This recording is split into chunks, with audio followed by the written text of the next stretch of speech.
Hello, my name is Selena and welcome to the last episode of season 1 of the podcast Alive and Awake. I cannot believe that this is episode 10, which was marked for me to be the end of season 1 and kind of season where we almost superficially went into certain topics of mental health and brain health and also discussed how biochemistry of the brain is actually related with all that we feel, with all that we experience in our lives. So there were like a few attempts, let's say, to connect those scientific facts with spirituality and religion, and I have to admit that I was really careful while doing that because we're still dipping into that concept, and I believe that as a humanity and as one consciousness as we are, we will manage very soon to not only connect ourselves and believe that that's all connected, science, spirituality, religion, but there will be crucial evidences that will support that. And I'm so much looking forward to the near future that will show all those things. So for all of you who are listening and watching the podcast for the first time, my name is Selena and I'm a scientist with a PhD in biochemistry. And I am interested in how human brain functions and what are the biochemical levels of the chemicals in the brain that expand brain's wiring and help us go towards total awakening. Why do we become spiritual creatures? Why do we believe in God or anything else, universe, and the power of the universe, for example, and how that helps us ease brain health issues. Today's episode will talk about self-esteem, and when I was initially thinking about this episode about self-esteem, and I gave a title, Self-esteem is your basic life support, I still do think so. But I want to immediately make a statement that in between thinking about this episode and writing the blog about self-esteem, I have also encountered how about this topic thinks one very prestigious professor of self-compassion, and that's Dr. Christine Neff. And she is warning us that self-esteem can have both positive and negative sides, and that essentially having low self-esteem does not mean that we are rejected or that high self-esteem means that we are everywhere accepted. Quite the opposite. And she gave very interesting examples in her book about self-compassion that I profoundly love and recommend for reading. So In the beginning of this topic, I'm talking about self-esteem as something that can bring us happiness and joy in life when we are in lack of it. But also be very careful how you think about self-esteem in a bigger picture. Like, is it always good? Let's put it like that. So, self-esteem is defined by Oxford Dictionary as a confidence in one's own worth or abilities, and is a part of self-respect. In other words, self-esteem gives you a life vest because you trust in yourself to flow through life on your own. You know your worth, you know that there is no need to compare yourself to anyone else. It is not who is better or worse than you. You know that we are all equal. You believe in yourself, you know how to express your needs, and confidence is part of you when you have self-esteem. And all of this gives you that positive outlook on life itself. You are an optimist with start of the day that it's like, I can do this. You know, you have that attitude, that affirmation in you. I can actually do this. And that's why I think that self-esteem is positive in majority of times, if we are very careful how we look at it and how we use it. There was one very interesting paper called The Importance of 5 C's of Positive Youth Development to Depressive Symptoms, a cross-sectional study with university students from Peru and Spain. And it's very interesting paper, it's quite new, and researchers basically in this paper concluded that there are significant negative associations of 5 C's, which are competence, confidence, character, and connection, with depressive symptoms, while caring was positively and significantly related to depressive symptoms in both samples of the students that were examined. Regarding gender differences, female undergraduate students in both samples reported high levels of caring, while competence was predominantly among males compared to females in both countries. So one sample is sample from Peru and one is from Spain.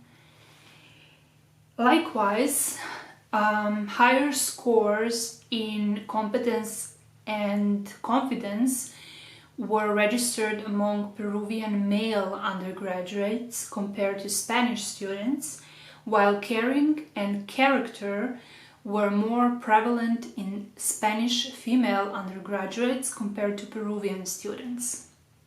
So what essentially, comparing those two studies, they concluded that the importance of targeting these 5 C's alongside the role of gender and country in these intervention programs put together to address the mental health of students in Peru and Spain.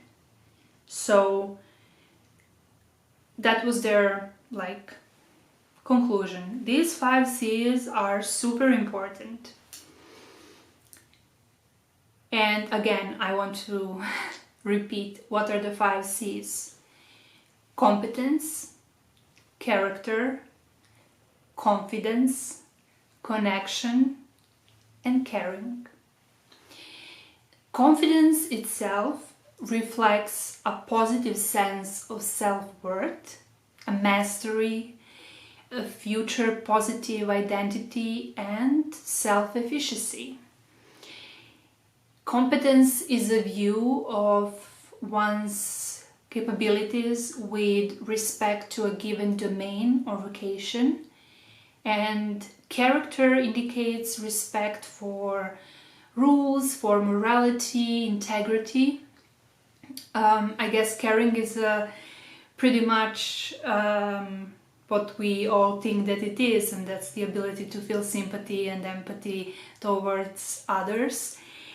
While connection is about bonding with others and forming meaningful relationships with family, with peers, with communities.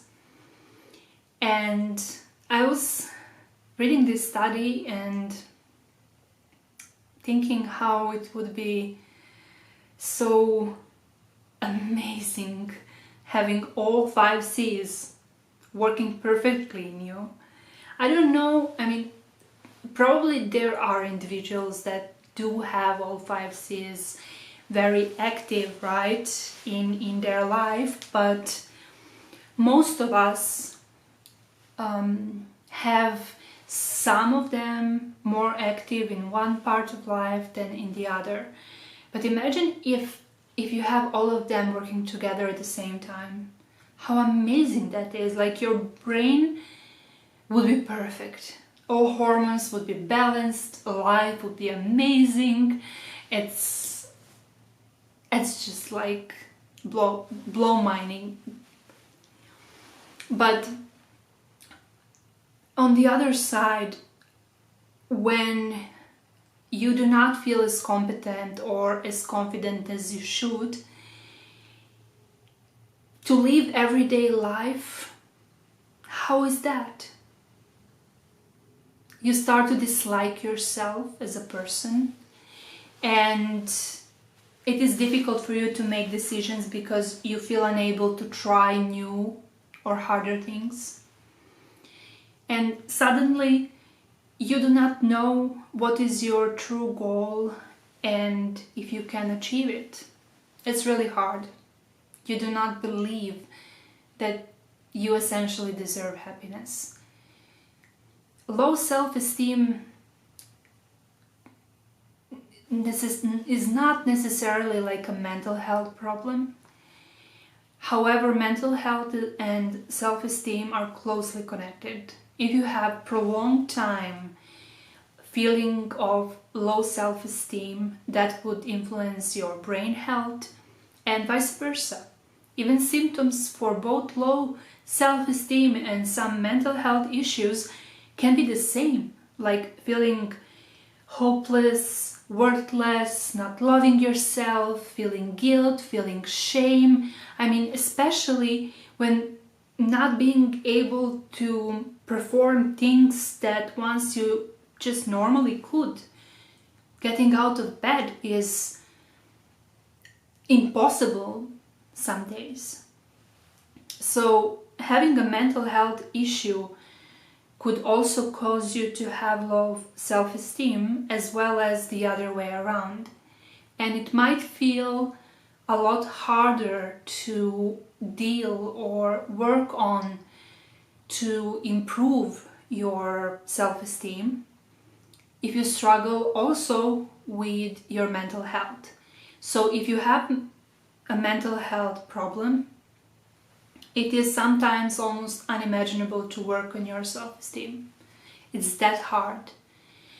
When life gets tough, and life is tough most of the time, and when it seems like we are in an impossible situation, it can be very easy to enter the state of doubt and fear into the spiral that we cannot control anymore. This could lead to the changes in our self-esteem and mental health. And what do we do then? How to boost our hormones, how to adequately level up serotonin, dopamine, norepinephrine. Simple, however, very complex things need to be done. You need to be kind to yourself. You need to try to find something, anything really, that is positive in your current situation. Ask people that are close to you for an advice if you cannot see it yourself. And if it feels uncomfortable to ask those people around you that are anyway your comfort zone, but suddenly you cannot interact with them on that level, find a therapist to do so. Because life is a challenge and you will find struggle every day. But also you need to think, because it's true, that every day brings opportunities for the growth at the same time, with all those challenges. And we all should use challenges to grow and not to fail. Most importantly, take good care of yourself. You know, caring about your body and your mind. Finally, we can talk about that publicly. Most of us are calling it self-care. Some of us are saying that it's selfish, but it's actually basic hygiene, taking care of your body and mind. Movement every day, regular sleeping pattern, well-balanced diet in combination with mindfulness, feeling grateful, feeling appreciative. So, as someone who is for years working on herself, I know that nothing of this is easy. Even, as I said, if you're working on these things for years. But the good thing is if you just start, because once you start, you already won. Because you will be working on you all of your life, and it's better to start sooner rather than later.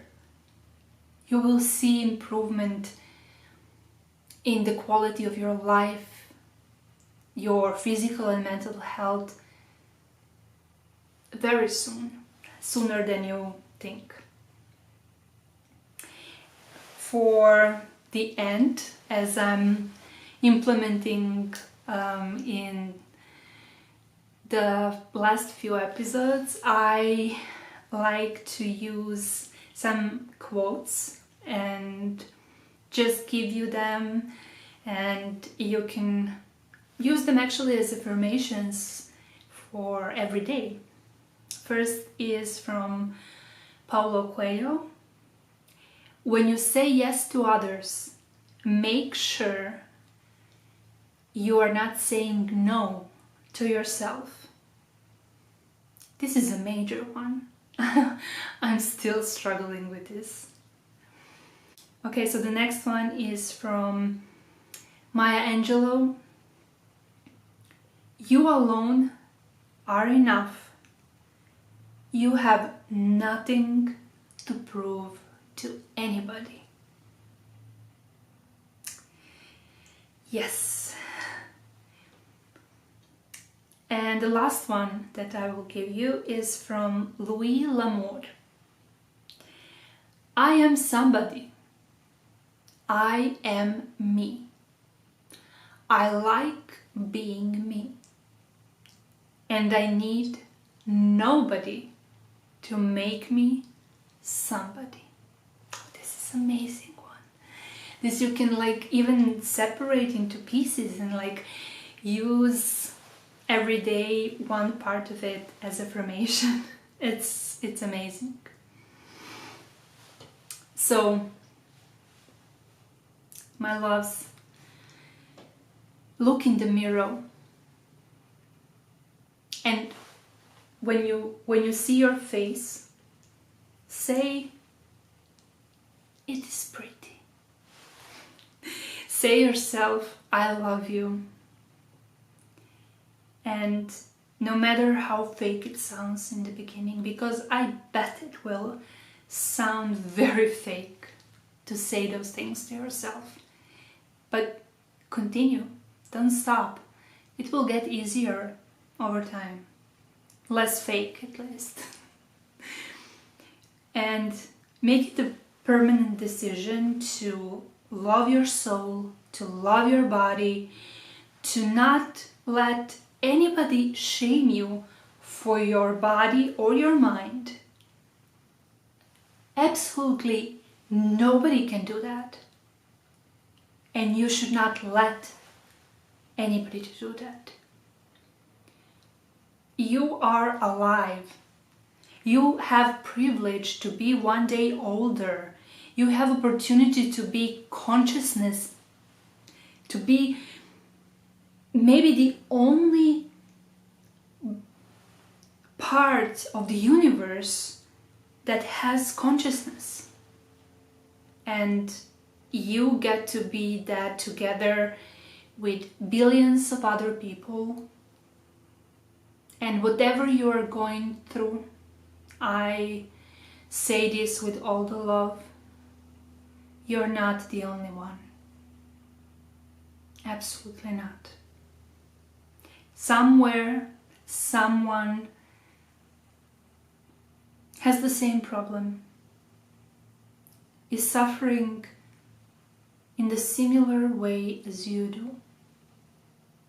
And you both will find a solution. And you both will learn to love yourself every day a bit more. So take a breath, smile, and believe. I wish you a wonderful day or night. Lots of love.